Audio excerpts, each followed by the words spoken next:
Water comes in many types, but which type is best?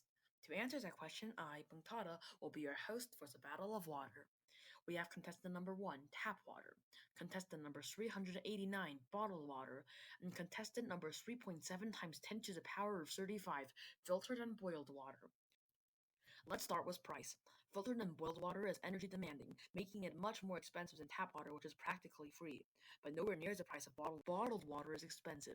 Bottled water can cost $1 to $3 per bottle in the United States. Compare that to tap water, which only costs 1 cent per gallon in the United States. What exactly is in bottled water that makes it so expensive? Our water is collected at the source of natural springs of Mount Shasta. It is 100% natural. Bottled water comes from a variety of sources. Most of the tap companies don't want you to know that, but they all just contain and microplastics from the bottle, and sometimes chemical leaching. Which brings us to health. We have leading expert on health, Dr. Smith Lancaster. Tap waters a largely local system and very significant from city to city. Are you okay, Dr. Smith Lancaster? Anyways, if your city doesn't have aging infrastructure that was built in the dinosaur age and completely unmaintained like a certain city in the northeastern United States, tap water is usually safe to drink. However, tap water may contain chemicals in amounts far above recommended, even if they are safe to drink. Heavy metals like lead, arsenic, and mercury may cause increased risks of diseases and cancer. Bacteria found in tap water may cause diseases. Other chemicals found in tap water like chlorine may cause cancer, skin and respiratory irritation, and so on and so on. However, these contaminants and chemicals are highly regulated by the EPA and the risk is barely detectable in a city with good water infrastructure. Is he nearly done yet?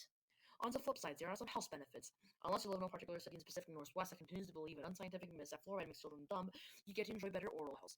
And even if you do live in a particular city in the Pacific Northwest, you still get to enjoy nutrients from water and additional health benefits like filtering and boiling water removes virtually all health risks alongside health benefits.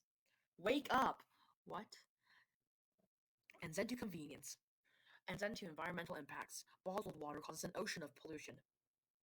Anyways, boiling water consumes energy, which is bad for the environment if your electricity came from a coal plant. Although it probably didn't if you're so concerned about the environment to the point that you won't boil water just because your power came from a source that pollutes the environment. So now to the question that we've all been waiting for. Which one is best? Well, it depends on our needs. If you like wasting money and polluting the environment, you should go buy bottled water. If you're prone to diseases, you should filter and boil your water. If you're healthy and don't live in a city with decaying water infrastructure, tap water is probably best for you.